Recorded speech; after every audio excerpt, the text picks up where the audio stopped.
Allez, bonjour à tous, bienvenue dans cette mise à jour sur l'analyse de ASML. En titre d'info, personnellement, je suis investi maintenant, dedans. Donc, elle a fait ce que j'attendais. Elle a atteint les niveaux de prix que j'attendais, et donc bon, bah, voilà, j'y suis, j'y reste jusqu'à ce qu'elle me donne mon stop loss ou mon TP. Donc, bah, si c'est pas encore le cas, surtout n'hésitez pas à vous abonner, activer la petite cloche pour être notifié lorsque je vais sortir, les autres vidéos. Si, les actifs que je suis et dans lesquels j'investis personnellement, mais ça n'est pas un conseil en investissement pour vous, heu, voilà, si vous avez envie, vous le faites, si vous n'avez pas envie, vous le faites pas. Je n'ai rien à y gagner, vous êtes grand, vous faites ce que vous voulez, mais surtout n'hésitez pas, à me suivre et à partager si ça vous intéresse, bien entendu. Alors, nous voici sur le graphique, journalier. Donc, ASML a fait quoi? Bah, il a fait une séquence impulsive, il a fait une structure correctrice, il a fait quelque chose d'impulsif, sous forme de diagonale d'initialisation, en expansion. Donc, voilà, c'est une sorte de cône ouvert. Et puis derrière, bon, il a fait une correction de type A, B, C. Il n'a pas fait de plus bas par rapport au départ de la structure. Donc soit il nous fait quelque chose de correctif et il va pousser éventuellement un peu plus haut. Donc quand je dis il, c'est le titre, hein. Et puis bah, il va retomber. Et bon, mon stop loss est ici en dessous, hein. Je suis rentré avec le change autour des 730, quelque chose comme ça. Donc j'ai, sur la chandelle bleue là, OK? Donc je suis rentré le lendemain, vendredi en fait. Quelque part par là, et donc bon, pour l'instant, bon voilà, c'est pas grand chose, ça monte un petit peu. J'ai mon stop là en dessous, donc pas impossible qu'il nous fasse une vague 1, vague 2, vague 3, vague 4, vague 5, qui corrige, qui revienne chercher cette zone-là et ensuite qui repartent si il entame un cycle, de vague 3 grisée.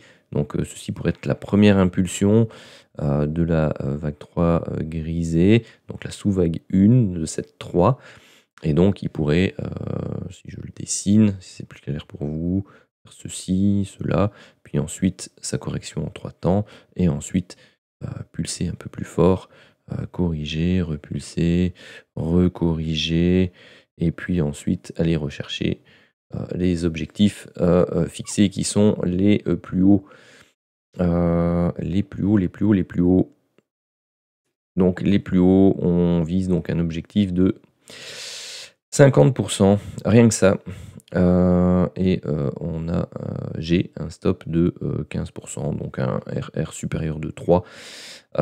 Sachant bien entendu que j'adapte mon investissement en fonction de mon money management et des risques que je prends, bien entendu. Donc moi, c'est bon, voilà, quelque chose un peu de style là que j'envisage.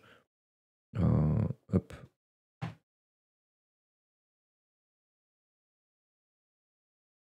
Pour cette première phase de hausse et on va dire pour cette année. Donc je me suis fait une petite liste, d'actifs, je peux vous la montrer, hein. Hop, voici les actifs que pour l'instant je vais suivre, en 2025. Donc ce sont les actifs actions. Après, j'en ai d'autres, mais dans les actions, dans celles, où je compte éventuellement investir parce qu'elles me proposent des structures ou des momentum intéressants. Heu, Voici, la première, et donc là, on est dans un niveau, on est dans une phase qui me plaît au niveau, structure. Donc c'est pas de l'intraday, c'est pas hem, on va dire du swing, court terme. Bon voilà, c'est vraiment, sur l'année. Bien entendu, si on atteint le stop loss, je m'en vais. C'est que la structure qui est ici est pas la bonne. Le marché, valide une structure alternative. Il peut tout aussi bien remonter jusque-là et après, descendre. Pourquoi? Parce que ceci peut très bien être une première phase de la consolidation, une deuxième phase de la consolidation, et au lieu de faire des plus hauts historiques, eh bien derrière on recorrige et on va chercher des niveaux un peu plus bas. Bon, personnellement,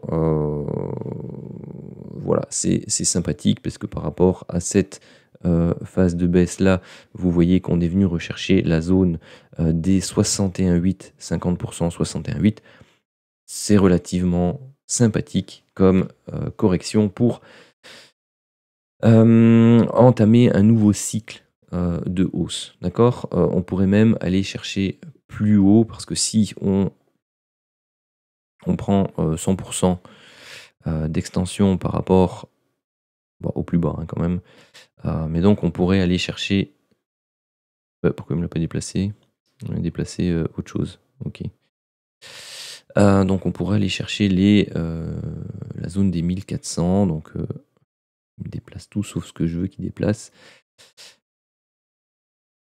Et là il me déplace encore autre chose. C'est pas grave de toute façon. C'est vrai que j'aurais pu prendre celui-là. Mais les 1400, ça représente une hausse de plus ou moins 85% de l'actif. Donc bon, voilà.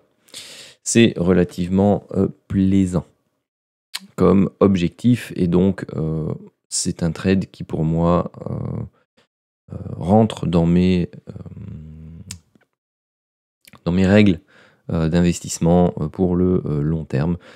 Parce que c'est un risk-reward qui va entre 3 et 5, plus ou moins. Donc, bon, voilà. C'est sympathique. C'est tout pour ASML. Donc, rendez-vous dans la prochaine vidéo parce que c'est pas les seuls actifs dans lesquels j'ai investi. Et donc, il y en a d'autres qui vont sortir incessamment sous peu. Salut, salut!